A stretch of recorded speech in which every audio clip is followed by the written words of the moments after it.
O casaco era de linho italiano, cor de areia molhada, com um monograma bordado no bolso esquerdo. Marcos segurou aquilo com 2 dedos, como se fosse algo que podia sujar a mão. Ele ficou parado no corredor do Fasano com aquele casaco pendurado no braço, em frente a 40 pessoas da recepção da Faria Lima Capital, enquanto sua esposa desaparecia pelo salão com o dono da peça. Pode deixar aqui com o manobrista, alguém sugeriu, uma assessora nova que ainda não sabia de nada. Tô bem, Marcos disse, com uma voz tão igual à de sempre que a moça inclinou a cabeça de lado. Ele ficou ali mais 12 minutos. Contou depois.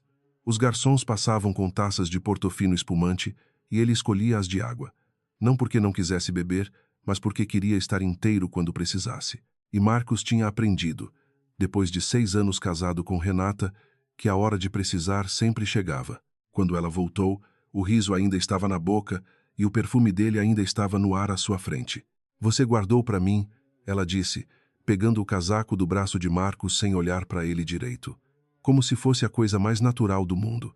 Como se ele fosse um cabide caro que ela tinha escolhido bem. Marcos esperou ela virar de costas para ele antes de abaixar a mandíbula. Só um momento. Depois recompôs. O homem do casaco se chamava Eduardo Vasconcelos e tinha chegado no Brasil há 18 meses comandando a filial da Vasconcelos Hospitality, uma rede italiana de hotéis de luxo com 4 propriedades em São Paulo e uma em Trancoso. Alto, moreno de um jeito que parecia ter sido planejado, com aquele tipo de carisma que não pede licença para entrar numa sala. Marcos tinha sido apresentado a ele 3 meses antes, num jantar de negócios que Renata tinha organizado e lembrava de ter pensado, esse é um homem que está acostumado a ter o que quer.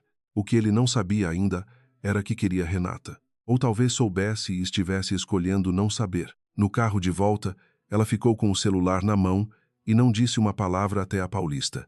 Marcos dirigia. Sempre dirigia quando queria pensar, porque nas mãos no volante ele sabia exatamente onde colocar a raiva sem que ela fosse para voz. Ele vai investir no nosso projeto, Renata disse, de repente, como quem continua uma conversa que tinha começado sozinha. A gente precisa dele, Marcos. Marcos esperou um semáforo fechar antes de responder. A gente, ou você, ela virou para a janela. Não começa. Não era a primeira vez que ele ouvia isso. Não começa. Como se a observação fosse o problema, não o motivo da observação. Marcos tinha aprendido também que Renata usava o silêncio como arma e a palavra como defesa, e que quando ela dizia não começa, era porque já tinha começado há tempo suficiente para ela se preparar. O projeto que ela mencionou era o Ilha Serena, um resort conceito que Renata tinha desenvolvido nos últimos 2 anos, no papel mais dela do que de ninguém na Silva Empreendimentos, a construtora que os dois tocavam juntos desde o casamento.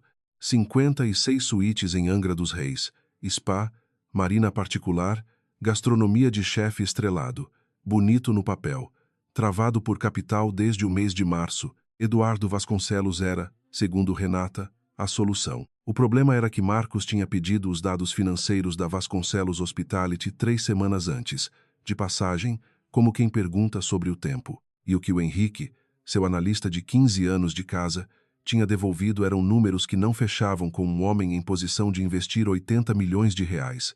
A filial brasileira sangrava. A matriz italiana estava em reestruturação. Eduardo Vasconcelos estava aqui, mas não pela razão que Renata acreditava, ou que queria acreditar. Marcos não tinha dito nada ainda, porque tinha aprendido, nos 6 anos de casamento, que a diferença entre saber e provar era exatamente o tamanho de uma armadilha bem colocada. Eles chegaram em casa às 11h30, a casa na rua Honduras, em Jardins, com seus pés direitos altos, e os jardins que o pai de Renata tinha plantado antes de morrer, ficou em silêncio enquanto ela subia as escadas sem dar boa noite. Marcos ficou na cozinha, esquentou um café que não precisava de café e ficou olhando para o número no telefone que ainda não tinha chamado. Henrique tinha mandado uma mensagem às 10 da noite. Preciso te contar sobre a propriedade de Angra. Marcos discou. Me fala, ele disse quando o outro atendeu. Henrique era do tipo que não enrolava. O Hotel Sereia, o único em Angra com licença de marina integrada, área de preservação e capacidade para um resort desse porte, ele foi colocado à venda há 6 semanas, Marcos. Discretamente, mas quem comprar esse terreno bloqueia qualquer chance de expansão do Ilha Serena.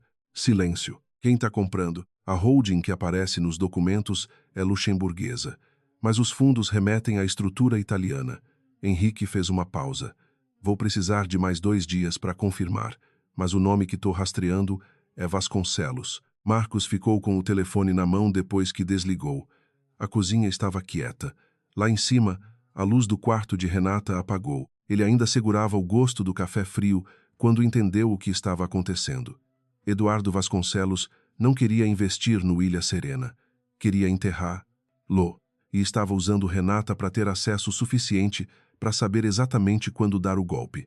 A questão que Marcos estava rolando na cabeça agora não era o que Eduardo queria do projeto. Era o que Eduardo queria de Renata e o que Renata queria dele de volta. E a diferença entre as duas perguntas era a diferença entre um problema de negócio e uma ruína de tudo mais.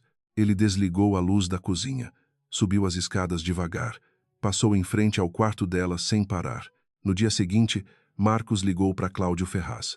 Cláudio era sócio de um escritório de advocacia especializado em M.A. e tinha sido amigo de faculdade de Marcos antes de virar o tipo de advogado que as pessoas queriam do lado delas e não do lado contrário. Eles se encontraram no café do Italy da Oscar Freire às 8 da manhã, antes de qualquer coisa do dia começar. Você quer comprar o Hotel Sereia? Marcos disse, sem apresentação. Cláudio piscou. Bom dia para você também. Bom dia. Você conhece o Hotel Sereia em Angra? De nome. Cláudio mexeu no expresso. Tá à venda, né? Discretamente.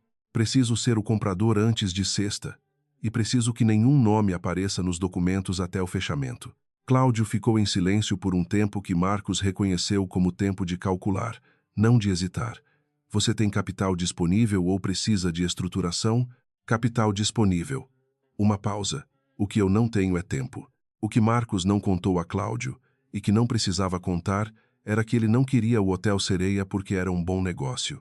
Queria porque era a peça que faltava na armação de Eduardo Vasconcelos, e enquanto Eduardo não tivesse essa peça, o homem ia ter que continuar na cidade, com a desculpa do projeto, perto de Renata, esperando a hora. Marcos queria retirar a hora, e depois ia querer respostas.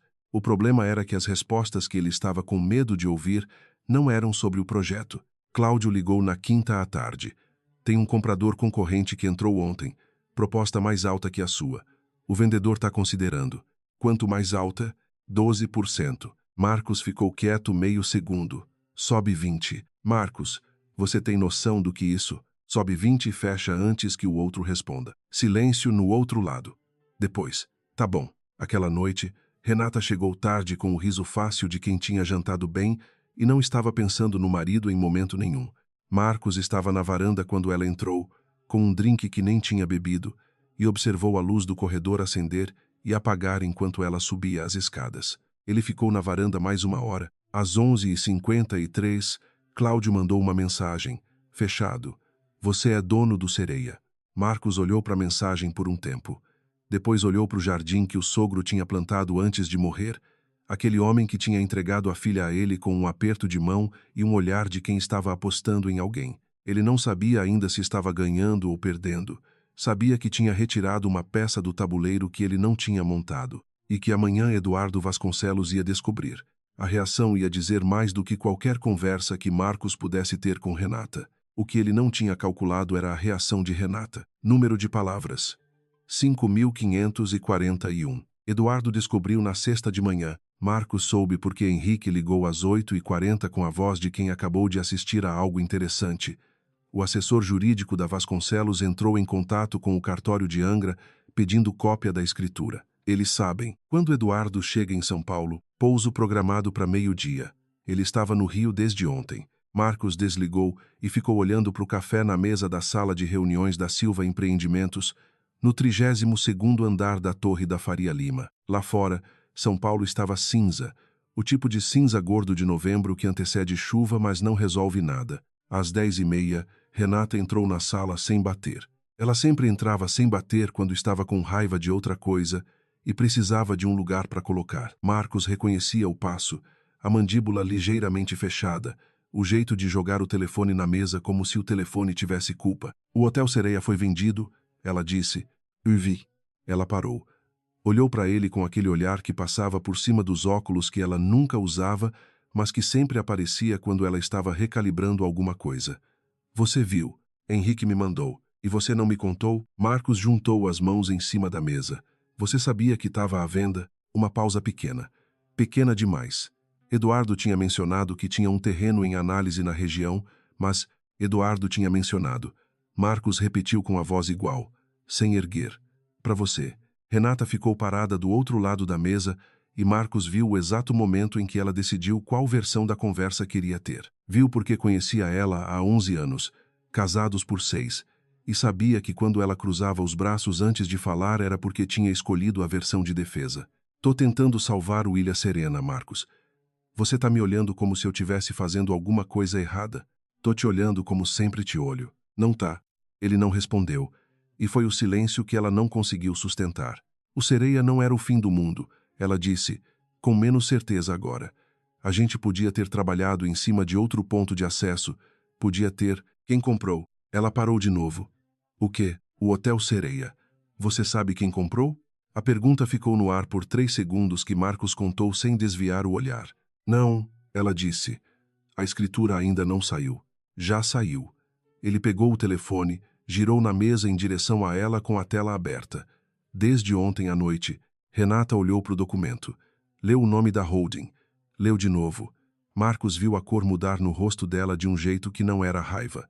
Era reconhecimento de algo que ainda não tinha nome completo. Marcos. Depois, ele se levantou, pegou o paletó do encosto da cadeira.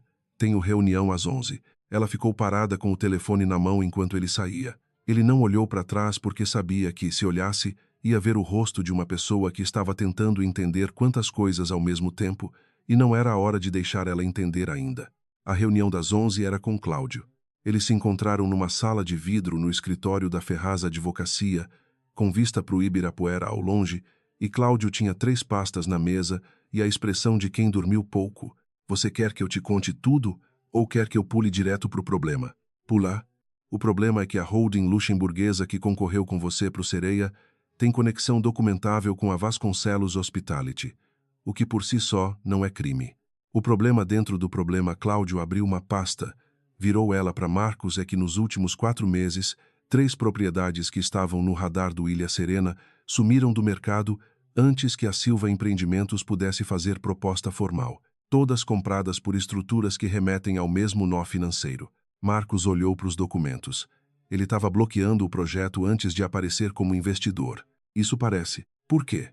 Mas enquanto perguntava, Marcos já estava montando a resposta. Não era sobre o Ilha Serena. Era sobre o mercado de resorts de luxo em Angra, onde quem tivesse a licença de marina integrada ia ditar o padrão por uma década. Eduardo queria esse mercado. O Ilha Serena era a única coisa com capital, projeto e localização para competir. Então ele estava eliminando o Ilha Serena enquanto fingia ser a salvação dele. Era elegante. Marcos teve o mau gosto de reconhecer isso. Tem mais, Cláudio disse, com um tom que sugeria que o mais era pior. Me falar? A Vasconcelos Hospitality pediu financiamento a 2 bancos brasileiros no mês passado. Os 2 negaram. A filial aqui está tecnicamente sem liquidez para fechar qualquer negócio relevante por conta própria. Cláudio fechou a pasta. Eduardo Vasconcelos não tem dinheiro para investir no Ilha Serena. Nunca teve. O silêncio que veio depois foi do tipo que Marcos precisava mastigar. Eduardo tinha entrado na vida de Renata sem capital real. Tinha usado a promessa de investimento para ter acesso ao projeto, às plantas, ao cronograma, aos terrenos em análise. Tudo o que precisava para bloquear o Ilha Serena pelos bastidores enquanto construía a posição para lançar o próprio resort, quando o projeto do Silva estivesse suficientemente travado para não ser mais ameaça. Mas isso deixava uma pergunta que Cláudio não tinha respondido e que Marcos precisava responder sozinho. Renata sabia ou estava sendo usada tanto quanto o projeto? A diferença entre as 2 respostas não mudava o que Eduardo tinha feito, mas mudava tudo mais. Eduardo ligou às 2 da tarde. Marcos atendeu no 3º toque, com a voz de quem não estava esperando. Marcos. Eduardo Vasconcelos. O sotaque do italiano sobre o português era leve, trabalhado, do tipo que não acontece por acidente. Precisamos conversar sobre uma propriedade em Angra dos Reis. Que bom. Eu também estava pensando nisso. Uma pausa. Podemos nos encontrar hoje? Pode ser no Fasano. Às 6. Outro silêncio. Era o Fazano o lugar onde Marcos tinha ficado parado no corredor com o casaco de linho na mão. Eduardo com certeza lembrava. Marcos queria que lembrasse. Às 6 no Fazano, Eduardo repetiu. Certo. Marcos desligou antes de qualquer despedida. Às 4 da tarde, Renata apareceu na porta do escritório dele. Sem bater, de novo, mas dessa vez o passo era diferente. Mais cuidadoso, do tipo de cuidadoso que Marcos associava a ela quando estava prestes a pedir desculpa por algo que ainda não tinha nome. Ela entrou, fechou a porta, ficou parada do lado de cá. Por que você não me falou que estava acompanhando o Sereia? Por que você não perguntou? Marcos. Renata. Ele largou a caneta. Você me pediu para ficar fora das negociações com Eduardo. Em maio, quando ele entrou no projeto, você disse que ele era sensível a dinâmicas de casal em reunião de negócios. Ele fez uma pausa. Eu fiquei fora. Ela ficou olhando para ele e Marcos soube, pelo jeito que ela abaixou o queixo 1 centímetro, que ela tinha esquecido de ter dito aquilo. Ou tinha esperado que ele tivesse esquecido.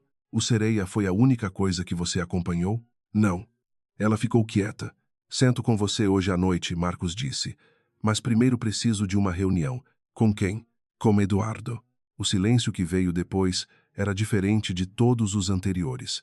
Era o silêncio de alguém que estava tentando decidir com muita velocidade quanto revelar sem saber ainda quanto a outra pessoa sabia. Sobre o Sereia, ela disse. Não era pergunta. Entre outras coisas, ela saiu sem fechar a porta. Marcos ficou olhando para o espaço onde ela tinha estado e pensou em ligar para ela, para dizer qualquer coisa que não fosse acusação e não fosse perdão, algo no meio, mas não sabia se aquele meio ainda existia. O Fazano às 6 estava calmo do jeito que lugares caros ficam quando o jantar ainda não começou. Eduardo chegou 2 minutos antes de Marcos, o que significava que tinha chegado cedo o suficiente para escolher a mesa e tarde suficiente para não parecer ansioso. Marcos reparou no detalhe e reparou que Eduardo sabia que ele ia reparar. Eram 2 homens que estavam fingindo que a conversa ainda não tinha começado. Eles pediram água. O garçom desapareceu. O Sereia era importante para minha estratégia, Eduardo disse. Sem rodeio, o que Marcos respeitou. Oizai, você comprou para me bloquear. Eu comprei porque era um bom negócio. Marcos inclinou levemente o tronco para frente. Mas se serviu para bloquear, fico feliz com os 2 resultados. Eduardo olhou para ele com aquele olhar que devia funcionar em salas de reunião em Milão, calibrado. Paciente. O tipo que diz eu tenho mais tempo do que você pensa. O Ilha Serena não tem capital para continuar sem parceiro estratégico, Eduardo disse. Você sabe disso. Tô trabalhando nisso. Com quem? Os bancos que já negaram 2 vezes? Um sorriso pequeno. Eu tenho conexões que a Silva Empreendimentos não tem, Marcos. Posso abrir portas que para você estão fechadas. A pergunta é, se você quer continuar num jogo que você não entende completamente, ou se prefere sentar do mesmo lado da mesa que eu. Marcos ficou quieto por um momento que deixou o outro achar que estava funcionando. Eduardo. Ele falou devagar. Você não tem liquidez. Os 2 bancos brasileiros que negaram seu pedido em outubro, um deles é do grupo do meu tio. O outro tem um diretor que foi meu colega de sala na FGV. Ele pegou a taça de água, bebeu com calma, devolveu. Eu sei exatamente o que você tem e o que você não tem. A pergunta que eu tô te fazendo agora não é sobre o projeto. O sorriso de Eduardo não sumiu, mas ficou parado. Do tipo de parado que acontece quando o músculo decide que manter a expressão é mais seguro do que deixar ela ir. Então qual é a pergunta? O que você quer de Renata? 1 segundo. 2. Ela é uma parceira de negócios excepcional, Eduardo disse, com a voz de quem escolheu cada palavra antes de abrir a boca. Criativa, determinada. O projeto dela tem valor real.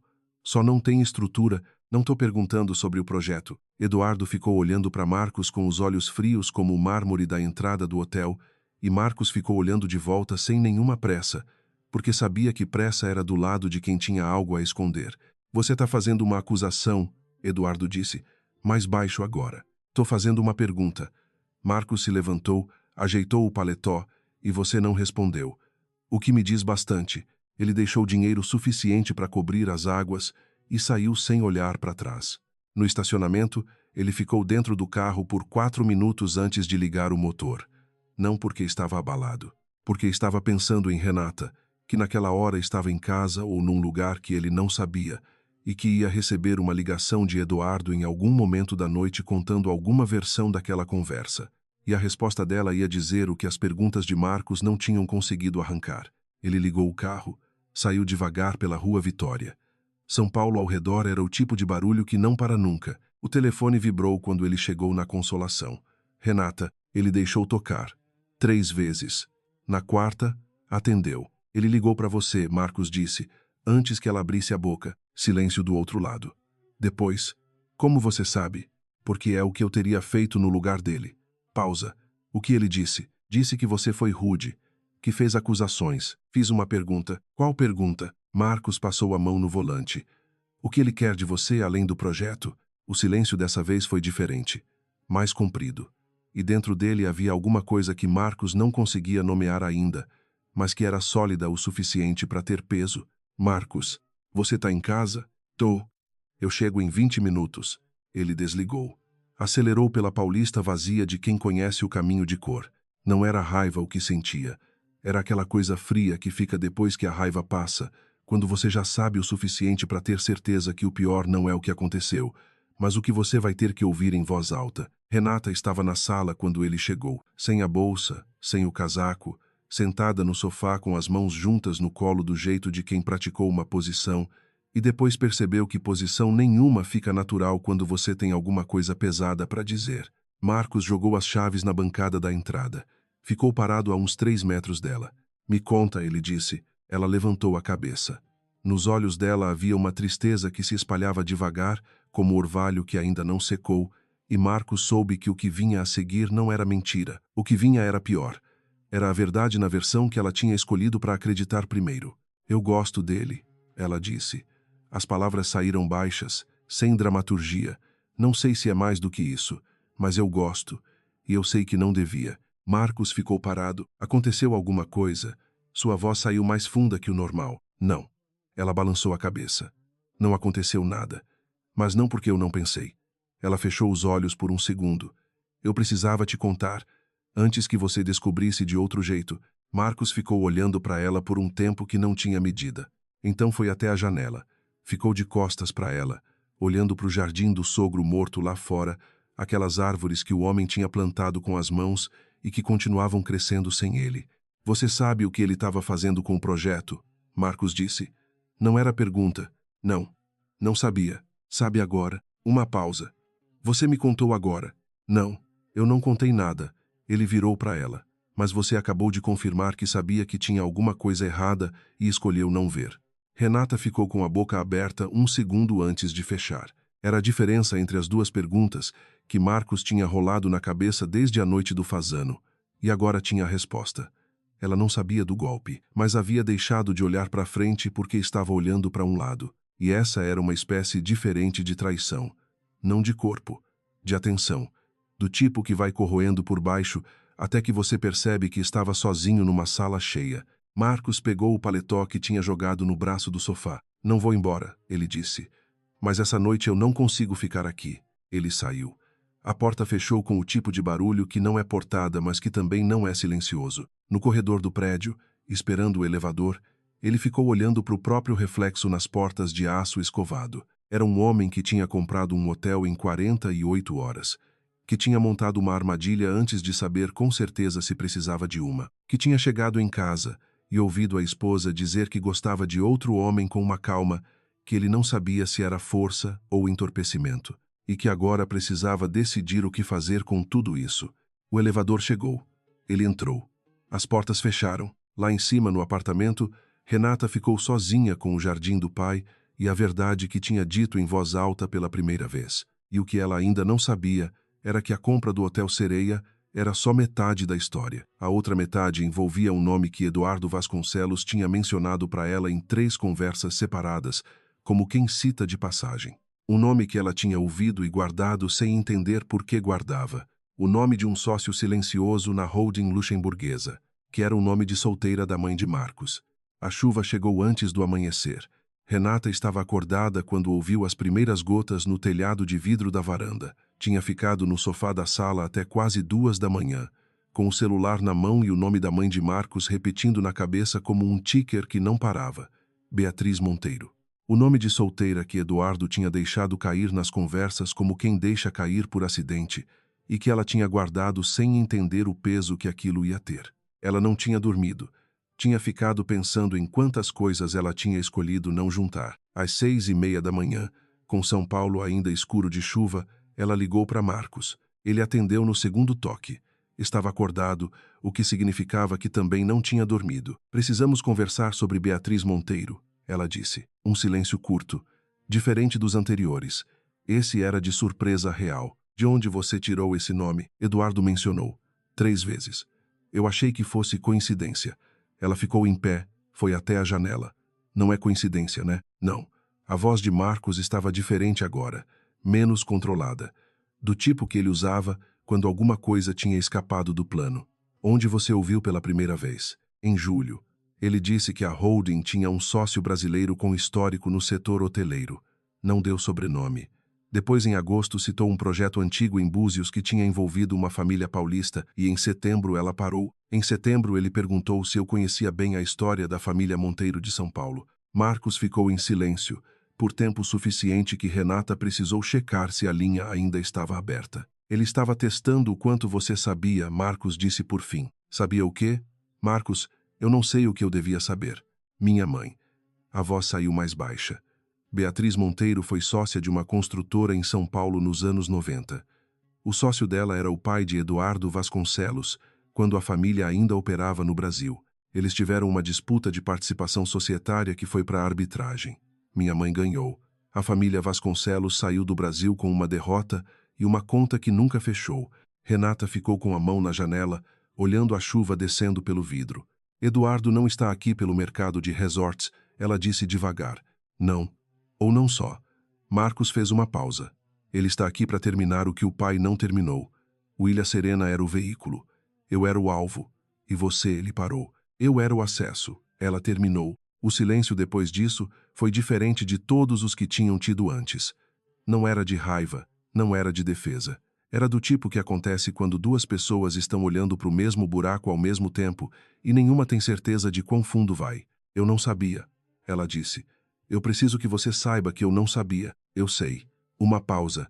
Mas você escolheu não ver o que estava na frente. Sim, sem rodeio. Sim, eu escolhi. Marcos desligou sem mais nada. Era a resposta mais honesta que ele podia dar naquele momento. E Renata entendeu isso. Ela ficou parada na janela até a chuva enfraquecer. Às 9 da manhã, Eduardo Vasconcelos entrou no lobby do Fasano com a postura de quem esperava encontrar uma trincheira e estava se preparando para negociar. Marcos tinha pedido o encontro por mensagem às 7, com o tipo de brevidade que não deixa espaço para recusa. Fasano. 9 horas. Venha. Eles se sentaram na mesma mesa da noite anterior. O café da manhã ainda estava sendo servido ao fundo, e havia algo levemente absurdo em discutir o que iam discutir com o cheiro de pão quente no ar. Eduardo veio com um advogado. Marcos veio sozinho. Seu advogado pode esperar no bar, Marcos disse, antes de sentar. O advogado de Eduardo olhou para o cliente. Eduardo, depois de um segundo, fez um gesto leve com a cabeça. O homem se afastou. Eles ficaram frente a frente. Você fez sua pesquisa, Eduardo disse. Não era acusação. Era reconhecimento entre dois homens que sabiam que a fase do disfarce tinha acabado. Eu faço pesquisa antes de deixar alguém entrar em qualquer coisa minha. Marcos colocou uma pasta fina sobre a mesa, não abriu. O problema é que eu não fiz a pesquisa certa no começo. Fiquei olhando para o presente e devia ter olhado para o passado. Eduardo ficou com os olhos na pasta. O que tem aí? Documentação da arbitragem de 96. Histórico da participação da sua família na construtora. E Marcos abriu a pasta, virou uma página para Eduardo o relatório financeiro da filial brasileira da Vasconcelos Hospitality, que 2 bancos já viram e devolveram. Eduardo olhou para o documento. Não tocou. Você veio aqui sem capital real, Marcos disse, com uma história que não fechava para qualquer um que olhasse de perto. E ficou 6 meses usando o projeto da minha esposa como mapa para entender onde eu era vulnerável. Ele fechou a pasta com calma. O que me interessa saber agora não é o que você queria do Ilha Serena, é o que você pretendia fazer quando terminasse. Eduardo ficou em silêncio por um momento. Depois se recostou na cadeira com um gesto que parecia relaxamento, mas que Marcos reconheceu como a postura de quem vai tentar mudar o terreno da conversa. Seu pai destruiu o meu pai. Eduardo disse. A voz era igual, calibrada, mas havia alguma coisa debaixo dela que era mais antiga do que qualquer estratégia. Não foi sua mãe que ganhou aquela arbitragem. Foi o dinheiro do seu pai por trás dela, os contatos do seu pai, a pressão do seu pai sobre os árbitros.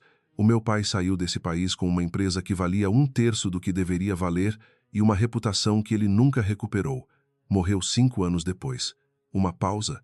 Então não me conta que é só negócio. Marcos ficou olhando para ele. Era um luto disfarçado de estratégia. 28 anos de ressentimento embalado num plano de negócios. E havia naquilo, Marcos precisou admitir, uma lógica de filho que ele conseguia entender por baixo de tudo o mais. Não justificar. Entender. O que seu pai viveu foi real, Marcos disse. Não sei o que meu pai fez ou não fez naquela arbitragem.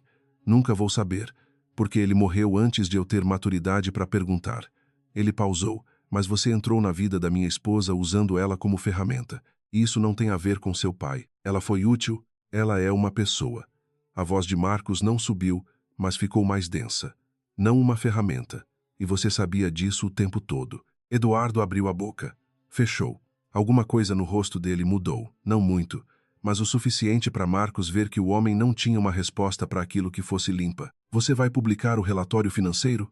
Eduardo perguntou por fim. Depende do que você faz nas próximas 48 horas. Uma pausa. O que você quer? Quero que você saia do Brasil antes do fim do mês. Sem acordo de não divulgação, sem pressão sobre Renata, sem mais contato com ninguém da Silva Empreendimentos. Marcos se levantou e quero que você entenda que o Sereia não foi compra de revanche. Foi a única jogada que fazia sentido quando eu vi o tabuleiro. Eduardo ficou olhando para ele com aqueles olhos que tinham sido frios desde o começo, mas que agora tinham uma fratura pequena que a frieza não cobria mais completamente. E se eu decidir ficar, você pode ficar. Marcos pegou a pasta, mas sem liquidez, sem o Sereia, e com um relatório financeiro que pode ou não chegar às mãos certas, vai ser um inverno longo aqui. Ele ajeitou o paletó. A decisão é sua. Ele saiu.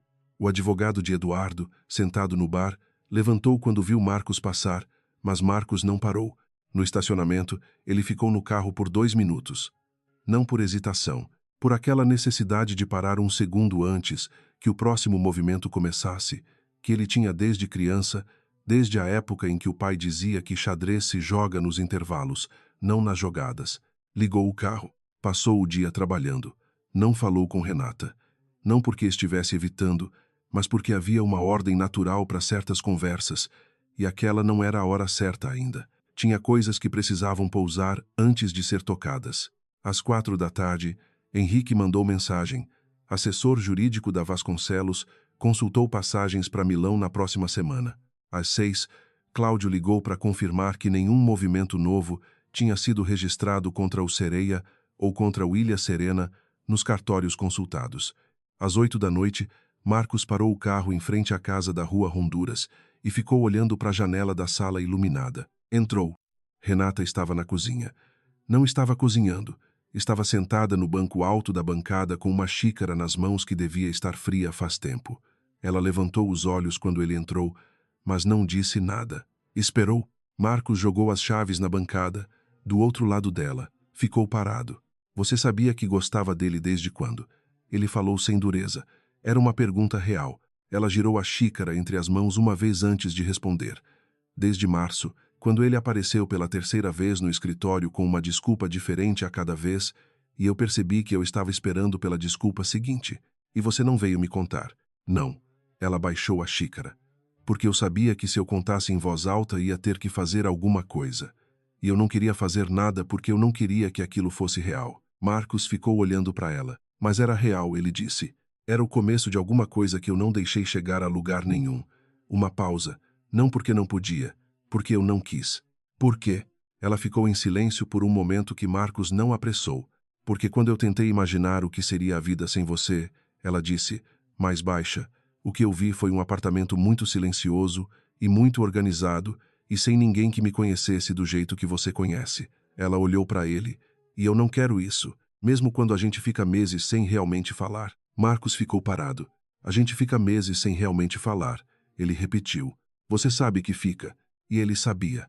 Tinha ficado ocupado construindo coisas e monitorando coisas, e sabendo coisas que não contava, e em algum lugar naqueles meses tinha parado de olhar para ela como uma pessoa que podia estar com fome de atenção que ele não estava dando. Tinha olhado para o sintoma sem olhar para a causa. Não era a absolvição do que ela tinha deixado crescer, mas era contexto, e contexto mudava a forma das coisas sem mudar o que eram.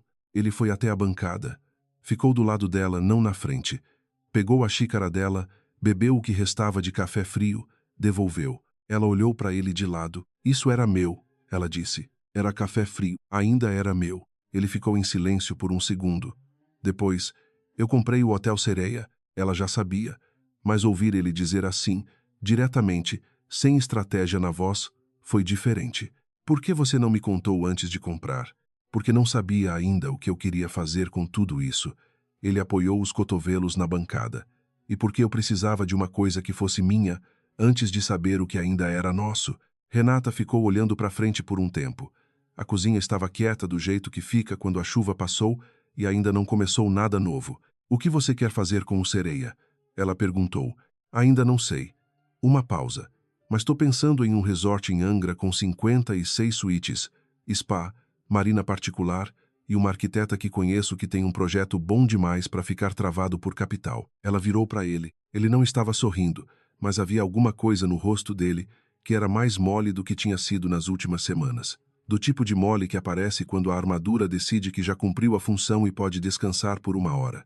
Você está me oferecendo o Hotel Sereia, ela disse. Estou oferecendo uma conversa sobre o Hotel Sereia. Ele se endireitou. Que é diferente. Muito diferente. A gente tem muito o que conversar antes de qualquer oferta. Ela ficou olhando para ele. Sim, tem. Marcos pegou as chaves da bancada. Não para sair, só para ter alguma coisa na mão enquanto pensava. O gesto que ela conhecia de cor. Eu errei em não perguntar como você estava, ele disse. Em achar que você estava bem porque o projeto estava andando. Renata girou a xícara vazia. Eu errei em deixar o projeto ser o único assunto entre a gente. Não era perdão ainda. Era um inventário. A lista do que precisava ser olhado antes que qualquer coisa mais pudesse acontecer. Mas era a primeira lista honesta que tinham feito juntos em muito tempo. Lá fora, o jardim do pai de Renata estava molhado de chuva. As árvores que o homem tinha plantado com as mãos balançavam pouco no vento da noite. Marcos ficou olhando para elas pela janela. Seu pai teria gostado do Hotel Sereia, ele disse. Renata foi até ele. Ficou do lado. Não encostou, mas ficou perto o suficiente que ele podia sentir o calor do ombro dela a uns 2 centímetros do dele. Ele teria brigado com a planta baixa e depois teria adorado no dia da inauguração. Ela disse. Parece familiar. Ela não respondeu. Mas ele sentiu o ombro dela encostar no dele, devagar, do jeito de quem não quer fazer drama de um gesto pequeno. Ficaram assim por um tempo que não precisava ter medida. Fora, São Paulo continuava com o barulho de sempre. Dentro, havia uma xícara de café frio e 2 pessoas que tinham dito a verdade em voz alta pela primeira vez em muitos meses e ainda não sabiam exatamente o que construir com ela, mas sabiam que o material estava ali, na bancada fria da cozinha do pai dela, esperando. Na semana seguinte, o assessor jurídico de Eduardo Vasconcelos confirmou passagens de volta para Milão. Eduardo partiu numa quinta de manhã, sem comunicado, sem declaração para a imprensa. O apartamento que alugava nos Jardins foi devolvido com 3 semanas de antecedência. Henrique mandou a notícia para Marcos num áudio de 40 segundos, no meio de uma reunião, e Marcos ouviu no corredor com o café na mão e não disse nada. Só mandou um ok com o polegar. Não era vitória. Era encerramento. Coisas diferentes. O processo de incorporar o Hotel Sereia ao projeto do Ilha Serena levou 4 meses. Cláudio coordenou a estruturação com 2 fundos que Marcos trouxe à mesa, e Renata redesenhou a planta de acesso à marina 3 vezes até ficar do jeito que ela achava que ficava certo. Eles brigaram sobre a planta das suítes em fevereiro e não se falaram por 2 dias. E então Marcos apareceu no escritório dela com o projeto impresso e uma caneta e disse: me explica o que você queria que eu não entendi, e ela explicou por 1 hora enquanto ele anotava, e no final a planta era melhor do que a versão de qualquer um dos 2. Nenhum dos 2 mencionou Eduardo depois de outubro. Não porque o assunto era proibido, mas porque havia coisas mais novas para construir do que ficar olhando para o buraco que tinha ficado. No dia em que a licença final do Ilha Serena saiu, Renata estava numa reunião em Angra e Marcos estava no escritório de São Paulo quando Cláudio mandou o documento por e-mail. Marcos ficou olhando para a tela por um minuto. Depois ligou para ela. Ela atendeu no primeiro toque. Saiu. Ele disse. Do outro lado, um silêncio de 2 segundos. Depois ele ouviu ela respirar fundo uma vez, o tipo de respirada que não é dramática, é só o corpo soltando o que estava segurando. Quanto tempo até a inauguração? Ela perguntou. Cláudio fala 18 meses. Você fala? 16. Se o fornecedor do spa não sumir de novo. 16? Ele repetiu. Então a gente tem 16 meses. Para o quê? Para ver se a gente consegue terminar algo sem brigar sobre o projeto da suíte presidencial. Ela ficou quieta por um segundo. Depois deu uma risada pequena, do tipo que sai quando você não estava planejando rir. A suíte presidencial vai ser linda. Vai. Desde que você pare de mudar a posição da banheira. A banheira tá errada onde você colocou. A banheira, ele parou. Essa conversa eu tô guardando para quando você chegar. Boa ideia. Ela desligou primeiro. Marcos ficou com o telefone na mão por um momento, olhando para o escritório de São Paulo com a vista da Faria Lima lá fora, aquele skyline que ele conhecia de cor desde os 23 anos, e pensou que havia uma versão desse ano em que tudo tivesse terminado diferente. Em que ele tivesse chegado em casa naquela noite e feito perguntas que não eram perguntas, ou em que ela não tivesse dito a verdade antes que ele pedisse, ou em que algum dos dois tivesse escolhido a versão mais fácil e mais limpa que sempre existe, mas que nunca é de verdade. Não tinham escolhido o inventário. A lista difícil. As conversas sem hora marcada na cozinha de madrugada. Havia coisas que ainda precisavam de tempo. Provavelmente sempre iam precisar. Mas o Hotel Sereia tinha licença, e Renata estava em Angra olhando para um pedaço de terra que ia virar alguma coisa que os dois construíram juntos, sem saber ainda que era isso que estavam fazendo. Era suficiente para hoje.